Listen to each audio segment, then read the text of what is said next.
Hello, the presentation will begin shortly. Please submit your questions to the question and answer window. Today's presentation will be in English. To use the French interpretation or sign language channels, click the globe icon at the bottom of your screen.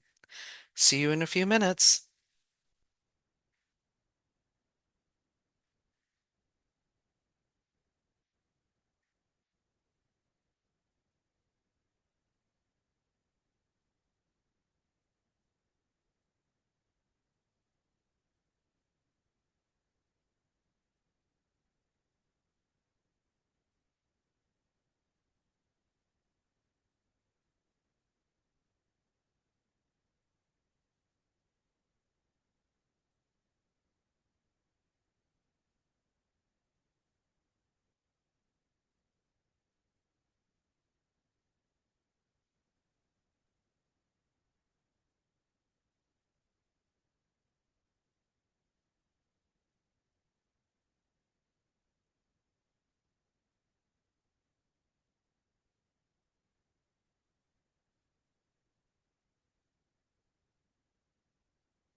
Welcome and thank you for joining us for Safety and Health Week 2026. Today's session will be on Indigenous Inclusion, Cultural Safety and Belonging. I am Susan Freeman, your moderator for today. To begin, a few Zoom items. Please submit all questions in the question and answer option at the bottom of your Zoom window. Today's webinar is also offered in French, ASL, and LSQ. If you want to access the interpretation channel, you will find an interpretation option at the bottom of your Zoom window where the globe icon is or where it says More. We put instructions in the chat. A recording of the event will be available on our YouTube channel in the days ahead. We will email you when it is available. So before we begin, we would like to offer a land acknowledgement.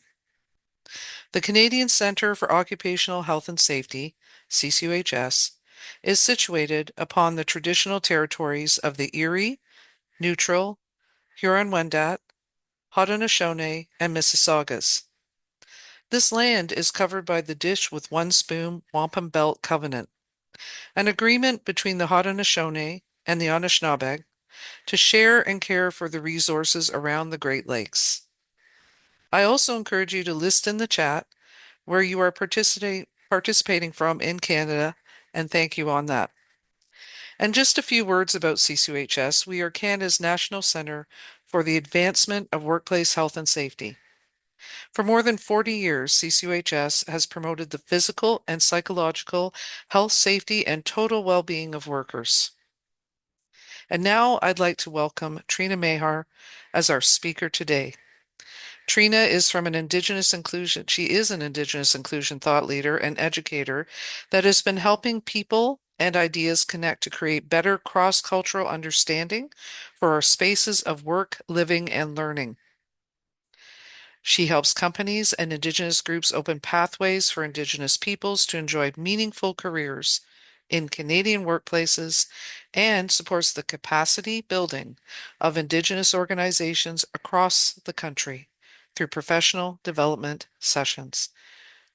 Let's all welcome Trina. Thank you. Well, thank you, Susan. And if I could get my slide up, that'd be great. Thank you. Pardon me.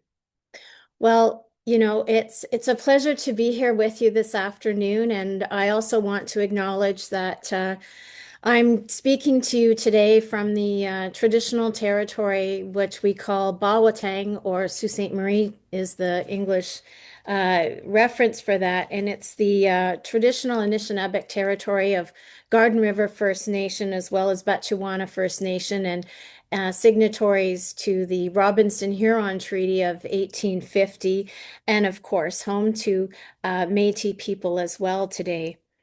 And so it's a pleasure to be here with you and to talk to you a little bit about, an Indigenous, looking at cultural safety and belonging through an Indigenous perspective. And so if we could go into the next slide, Chris, that would be great. Thank you. I always like to, acknowledge and share where I come from because as Indigenous people, where we come from is really an important part of our story, and it's an important part of what I want to talk to you today about. And so I honor my mother's people. The logo that you see on the top right-hand corner of the slide, that's the logo of my community, which is called Matagami First Nation, which is for those of you geographically, if you look whereabouts the city of Timmins is in Northern Ontario, we're just about an hour south of there. And the photos that you see of this beautiful lake, that's the lake I grew up on. And its original name in my mother's language was called Wasaquagama. And so that's an Ojibwe word, which means the place where the trees shine on the water. And that's why there's also a photo there of the birch trees, because those islands have many white and silver birch trees. And where we come from is important because what I want to talk to you today about health and safety and belonging, you know, my mother's ancestors uh, often met in this place of Wasaquagama. It's the coming together place of two territories. My mother's father's territory of Matagami First Nation is to the north of this area, and my grandmother's territory of Tamagami or Bear Island is to the south, and they would meet in this place. And so Wasaquagama, the place where the trees shine on the water, uh, took on the English name in the early 1900s as settlement came, and we had mining and forestry and other things coming, and became the small town of Shining Tree. So I like to acknowledge that because it's going to weave into some of the things I want to talk to you today about. And just the couple of notes that you see on the screen, I welcome lots of questions and comments today because I've been at this work since about 1999 for most of my career. And it's just been a wonderful exploration of how to help people and ideas connect. So thank you all for coming today. And let's get right into it, shall we? So we'll get into the next slide.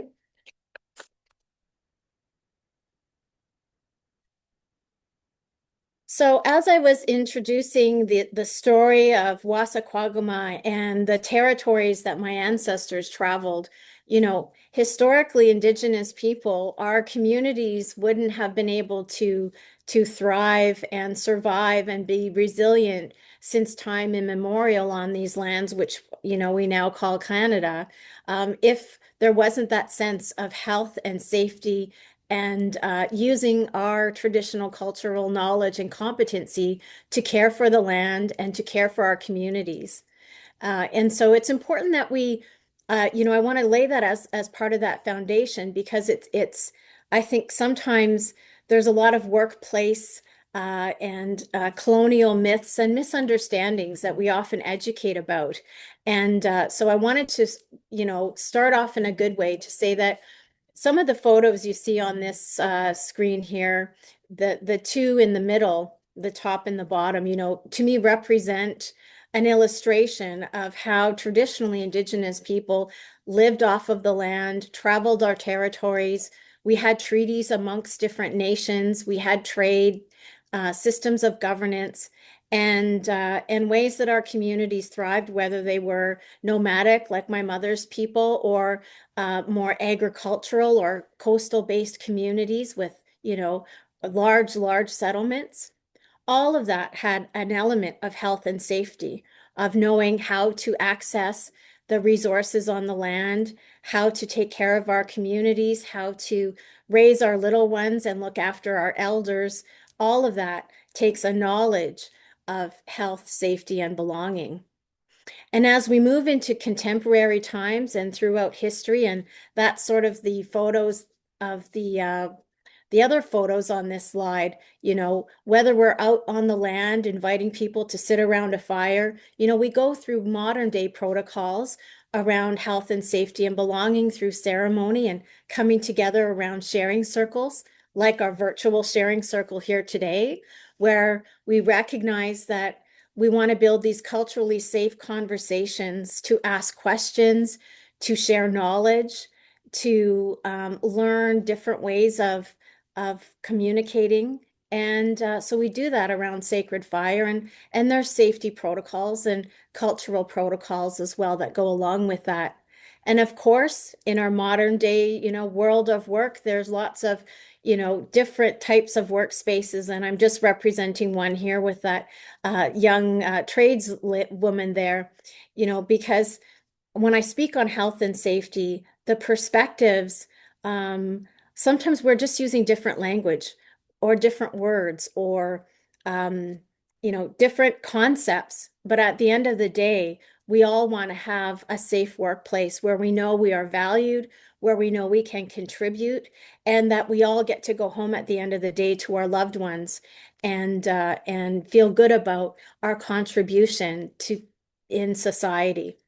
And so today I wanted to place some of that by using a medicine wheel. And, I want to also reference that I can only speak from my perspective as a First Nations Anishinaabe woman. And so some of the things I'm going to say today are from that perspective.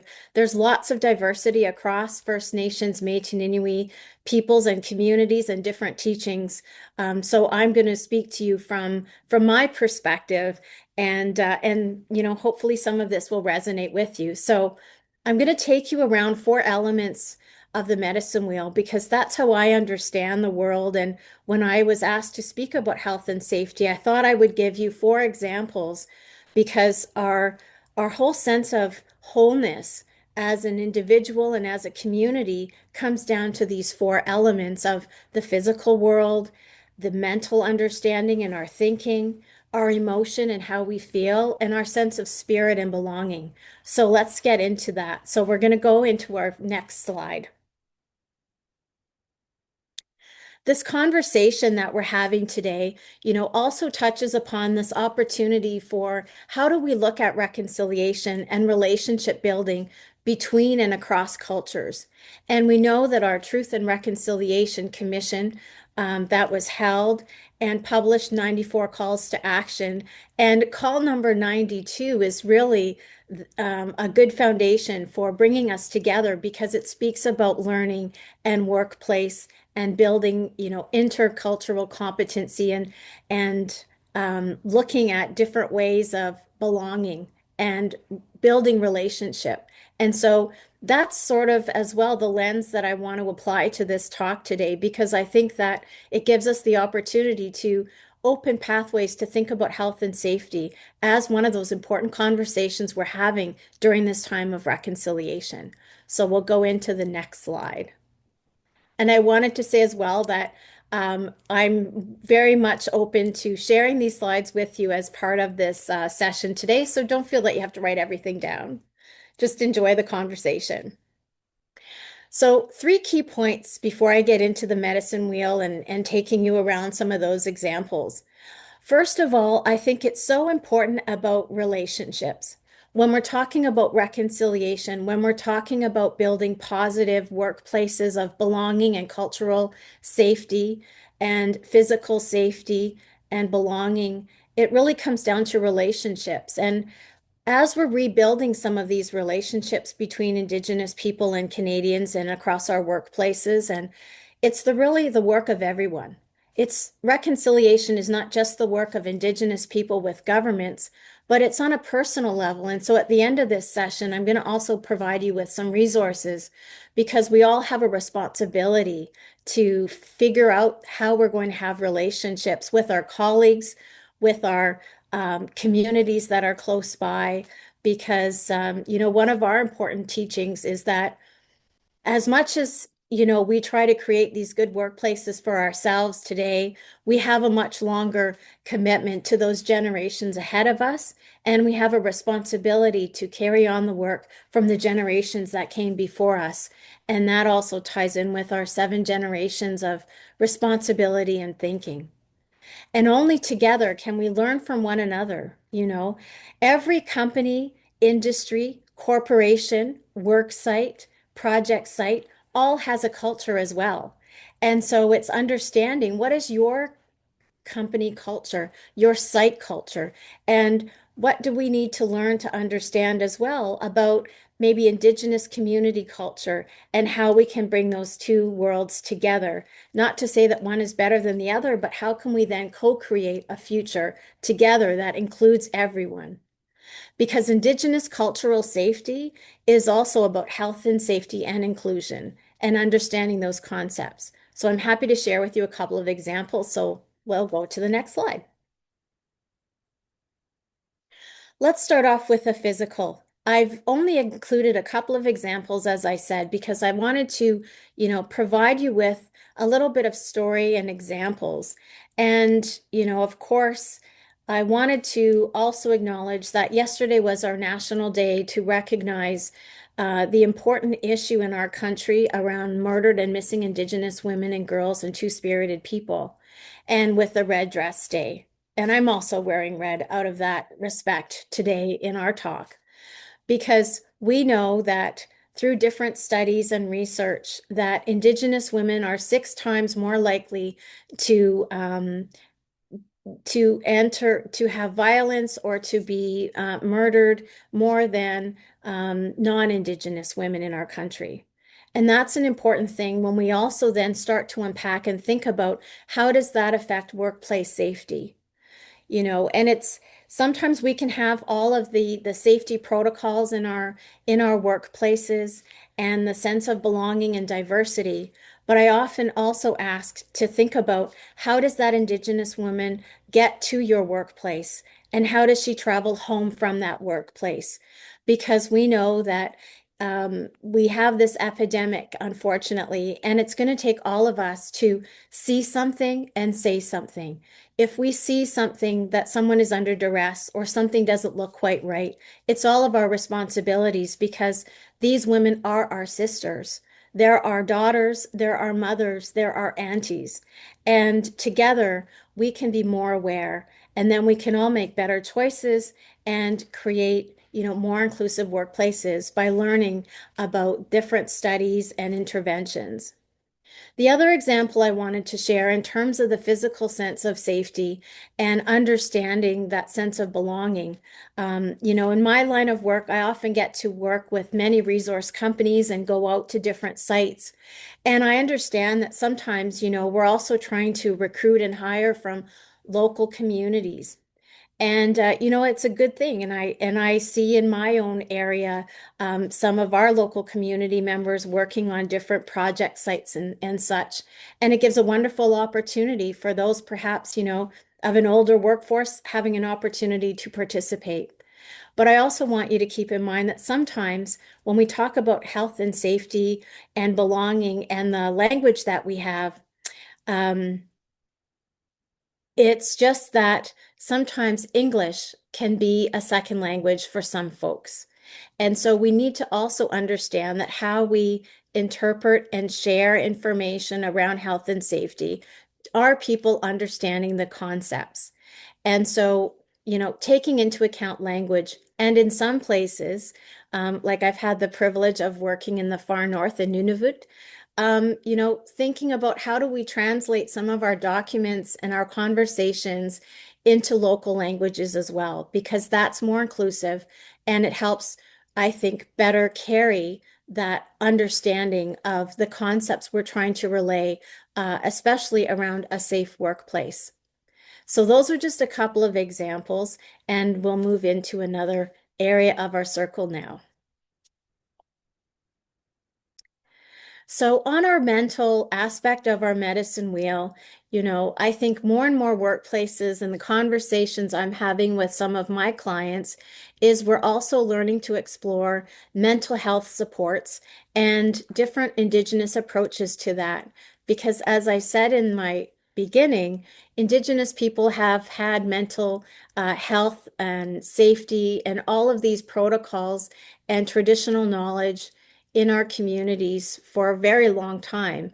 And now it's a time for us, through reconciliation, through exploring how to work together, how we can bring in some of these things into our workplaces today. So perhaps companies I know that are exploring how do we bring in perhaps elders or knowledge keepers and see them as equivalent to other mental health support services that other employees are using. And so that's just another example of how we can bring cultures together and look at respectful ways of, supporting Indigenous workers in ways that are culturally relevant for them.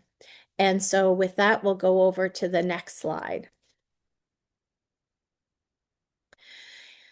Our third part of our circle is going to be talking about emotion.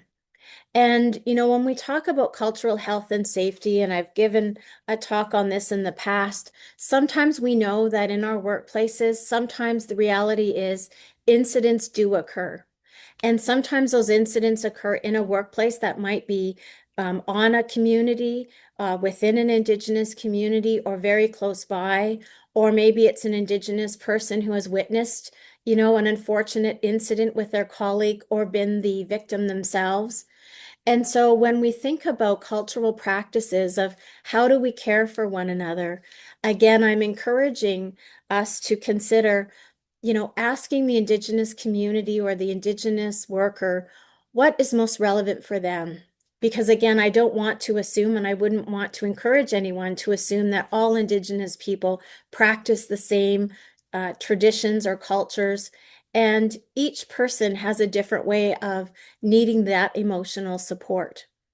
And this is just some of the examples that I'm sharing here today. In some communities, when there's an incident or an emergency, you will see that the whole community will shut down because in some places, it's a real communal approach to caring for that one individual or that one family because they're an important part of that community. So, for example, when you're doing business day to day, you may find that if there is an occurrence, that the whole community, all the businesses will be shut down and you'll have to be patient and wait. So this is just one example, and sometimes you want to be aware of how different communities may again use their cultural protocols, whether it's um, smudging or having different ceremonies, so that they can emotionally take care of their people. And I think through employee resource groups, some companies and workplaces have those. It's a great opportunity to ask your Indigenous employees what works best for them and what recommendations can they make that's specific for your workplace. So let's move on to our final part of our circle. I often find that in my work since the late 90s and in working with companies and having the privilege really of also working with First Nations, Métis, Inuit communities in every province and territory I've had the pleasure of working in Canada. Everyone wants to be able to bring their full self to the workplace. We all want to be respected. We want to have a sense of belonging, and we want to know that we all matter. And sometimes, we have to also face the reality that there is racism, there is unconscious and conscious bias. And, it takes all of us each and every day to be aware, to intervene, and to, see how are we going to create more inclusive workplaces. Through acts of reconciliation, companies and organizations are trying to create better relationships. And I often, say that we can have our safety, health and safety and belonging and diversity and inclusion policies and strategies. But when it comes down to practice, sometimes that's where we really need to look at the alignment. Are we really walking the talk?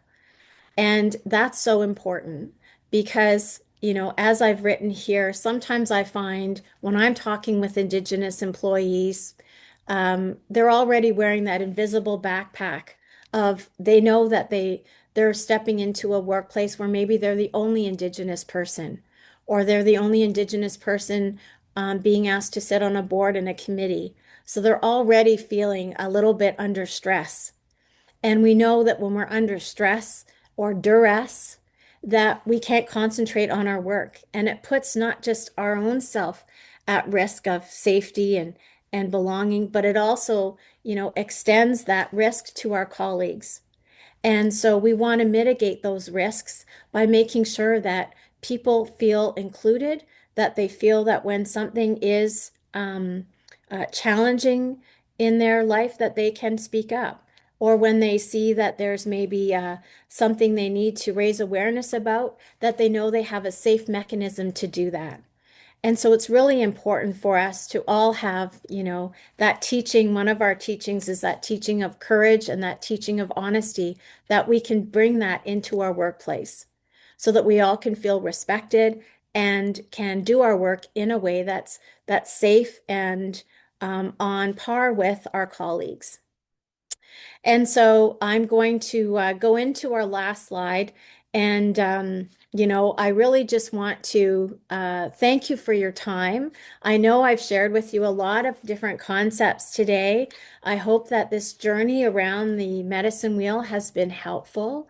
Um, and it has given you some different perspectives, uh, because each of us has the ability to perform. Each of us has that responsibility to our colleagues and to our coworkers, to our families, and to our broader community, to take on some of this responsibility. And so, in the very last slide here, I thought I'd just share with you some examples of what you can do to learn more and to participate. So, if we could go to this, our last slide. I encourage you to participate in an Indigenous community event to learn and observe what are their protocols around health and safety and cultural practices.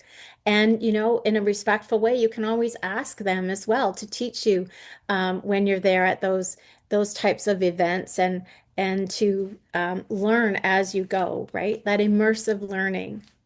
You could also consider volunteering for an Indigenous community group to help build relationships. So often, um, Indigenous people within companies are the ones hosting these days of commemoration and and other days of celebration. And it takes a lot of energy to do that. And sometimes it's nice if non-Indigenous people would volunteer to help run some of these events, I think, so that some of our Indigenous colleagues can actually participate in the event and attend it and not always have to be the ones to run it. The other thing I wanted to mention for those around the room, mentorship is a English word we use today, but back in our communities, we were always helping one another, informally teaching and showing, whether my mom was out on the trap line with my grandpa or I was sitting in a canoe with my dad fishing. We're learning all the time. And so consider mentoring someone in your community and in your company about what you do and how health and safety applies. And, ask them in return to teach you. I often find when I go out to communities and I get to spend time with young people, they're very brilliant and they can teach you a lot about what's been passed down through generations in their community about health and safety. And of course, what we've put in the link for you in the chat, I always encourage you. There's so many great books and articles and Indigenous films and podcasts now, by First Nations, Métis, and Inuit authors and storytellers. So I encourage you to find those and start to learn on your own learning path. Each of us is on a different path. Each of us, I encourage you to be curious, to learn more. And with that, I'm just happy to take some questions. And so we'll see what questions Susan may have for me. But thank you very much for listening this far. Well, thank you so much, Trina.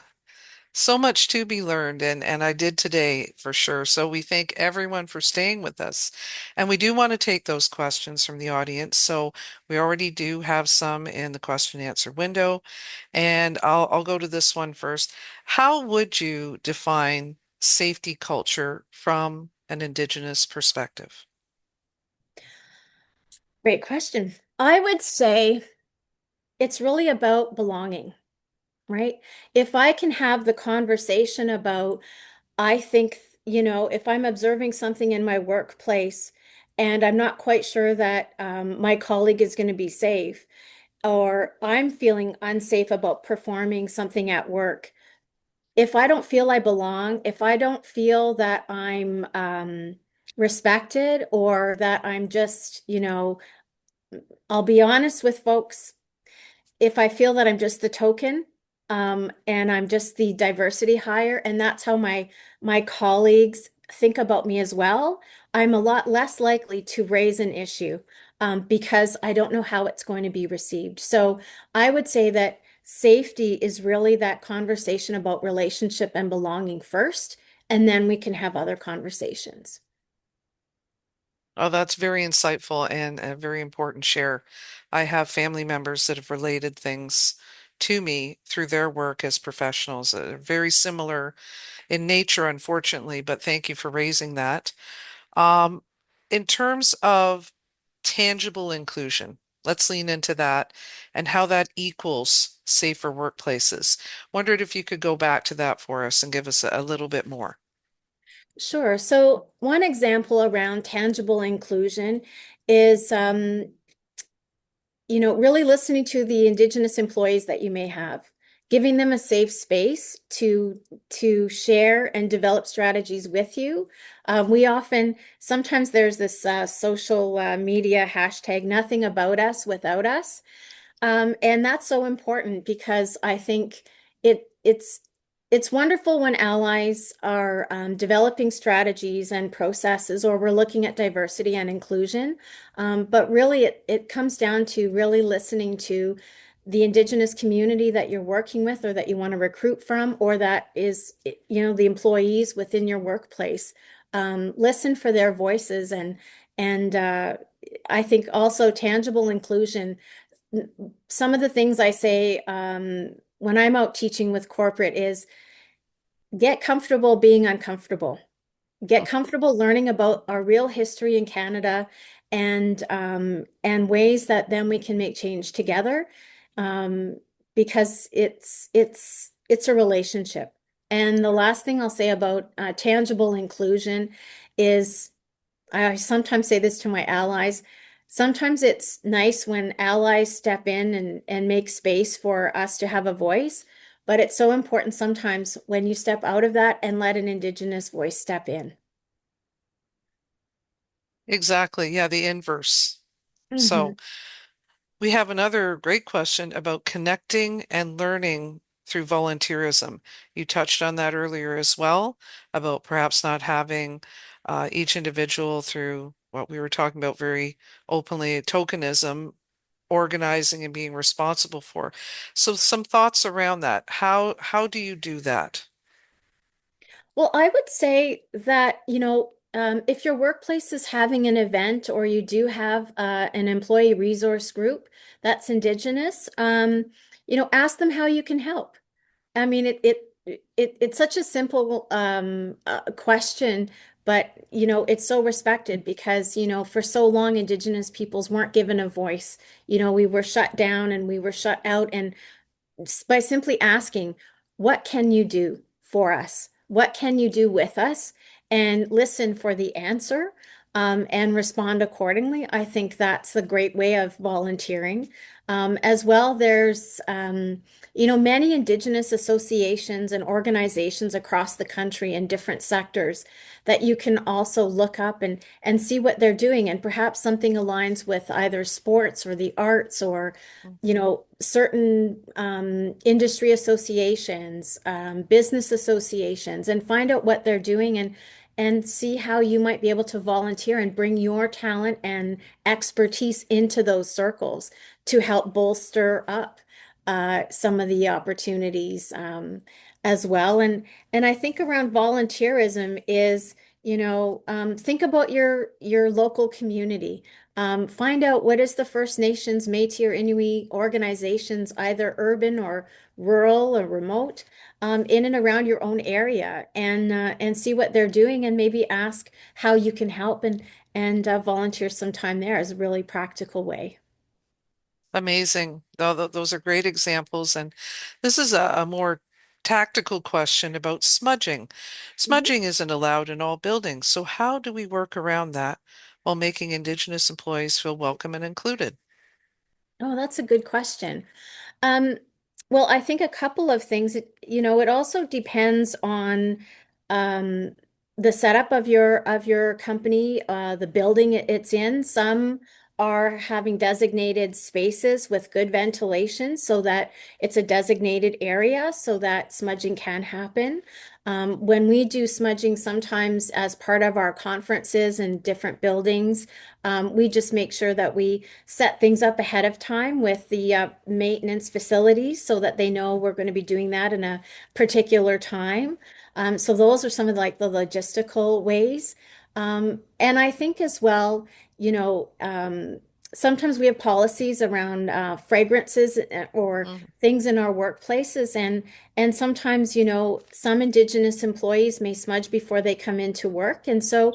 Um, I think it's about conversation. And again, I think it's a one-on-one conversation, and letting your employees know who may be non-Indigenous that, this person or that the company welcomes Indigenous employees to practice their culture and that they may, have smell these odors in and around the building in Mhm. certain times, and they can either choose to participate or not participate, if it's an open meeting or things like that.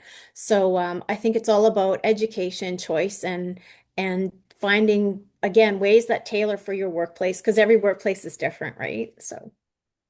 Well, that's very helpful.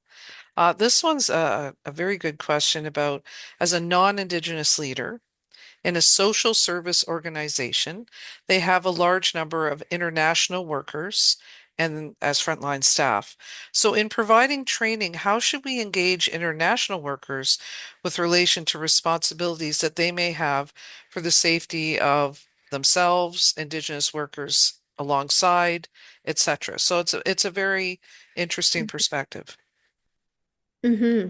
Well, I think part of it comes into that workplace orientation. So when your Yes. workers are first coming in and you're going to go through orientation with them, um, I also encourage companies to include in that orientation for different workers that, Canada is a country that has a history and a relationship with Indigenous people, right? The first peoples that were here, and of course, Inuit and Métis. And so, part of that learning and understanding is to understand that they have a very unique relationship as rights holders across the country. And so, while it's included in terms of understanding diversity and inclusion of all cultures, the Indigenous culture and Indigenous peoples here in Canada have a very distinct relationship and distinct role in society and are recognized in our Constitution. And for that reason, I think education and awareness as part of orientation packages should include something around at the very minimum, some awareness of who Indigenous peoples are in Canada, the history, and how workplaces are creating different strategies. And because as well, being one of the four employment equity groups, Mhm. again, it's very distinct, and so there's different strategies. So I think it comes down to education and awareness, and especially if workers and companies, like I work with multinationals as well, and Mhm. and if they have a Canadian operation, we often talk about, well, having a Canadian operation here. Um, by way of that, in my sense, also includes that, you know, all Canadian citizens are all part of treaty relationships as well, Right. right? So we have a responsibility, and so it should be included in that kind of information and training.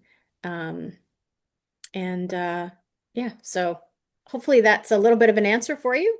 Oh, very good advice. And there is something parallel in this next one. They were thanking for the mentioning of the exhaustion that some may feel as Indigenous people, often being asked to lead or teach or facilitate to non-Indigenous counterparts. So, were there any thoughts further you had on how to best approach um, gaining that knowledge without putting further burden. And I think you referenced that earlier through volunteerism, proactivity. But if there's anything even more specific, because they're very concerned about placing burden, as we were discussing, right back onto folk that are already perhaps at capacity to give in that Mhm. regard. Yeah, it's a great question, and it's an important conversation.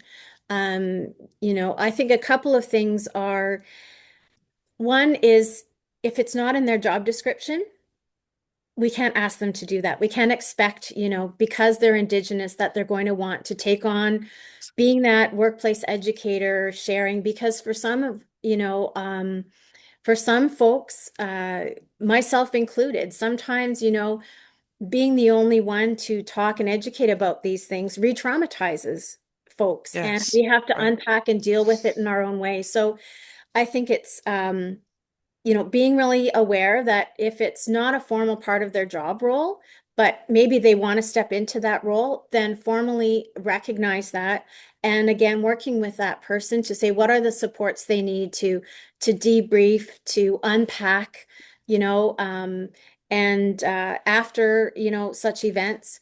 But that's also the reason why there's many, consultants like myself who go into workplaces, and that's the role that we've decided to step into as workplace educators, so that you know the employees within an organization aren't always put on the spot. Sometimes it's great to have those other resources, and from time to time, certain communities as well, I think, have local educators and things. And but I also encourage companies not to assume that um, engaging with elders and knowledge keepers is a special relationship. It's not just asking them to come in and do something and leaving them, but it's what are you doing for that community and for that person throughout the year to maintain that relationship. So moving away from just transactional relationships to really long-term learning and living together, I think is important as well to consider. So those are some tips. Well said about reciprocity. And Mhm. we recently had a guest come join us in April, and they were talking about Win and having an ongoing and meaningful relationship versus, as you say, special event or in terms of special days of the year or recognition at only certain times. So that's very important information for us to reflect upon. Mhm. And as we go toward time almost, I wanted to end on a broader question that we have about a key set of messages or ideas for change. And this is directed towards our leaders in workplace health and safety and well-being. What can they do to help? I think as a leader, you set the tone for your organization, right? And fundamentally, the other managers, the other employees, they're going to look up to you. So you, as leaders, really have to walk the talk, and it's going to mean some tough conversations sometimes. And it's going to be, as I said earlier, get comfortable being uncomfortable. There is no one right way to do this. It's really going to be about your leadership style, your company, your organization, where you're at. There isn't a cookie cutter approach. I mean, I've been at this for over 25 years now, and with each company that I've worked with, each one has its own culture. And so you have to be aware of what the culture is in your own company, go at your own pace. And you know, I think in a Western approach, sometimes we get too bogged down on what my competitors are doing and Mm. what so and so doing, and I think sometimes that's not very helpful. You need to do what's right for you in your workplace, and as I said, as a leader, you know, in our communities, leaders really should be listening to the community. And so the same thing for workplaces is, as a leader, if you want to know what to do next for your company, talk to your Indigenous employees and really give them that platform to be heard and to tell you what they need and what they suggest. Because I think that's good leadership. Well said. Well, thank you again, Trina. And to all of you for being here with us today. Nyawa, as we say from Six Nations of the Grand River Territory. Thank you. And all those participation bits that we've had, wonderful questions coming in and insights that you shared in return. That is great reciprocity. So we're going to ask some practical things now that everyone take a few minutes to fill out a survey at the end. A new tabs will open when the session ends, and it helps make our future events even better. And all registrants will receive a link to the recording once we have that up on in the coming days. And we're going to have you look for that in your inbox. And generously, Trina was also offering copy of her presentation as reference. So this wraps up CCUHS 2026 Safety and Health Week. And we thank you again, all of you, for joining us if you have throughout the week and even today.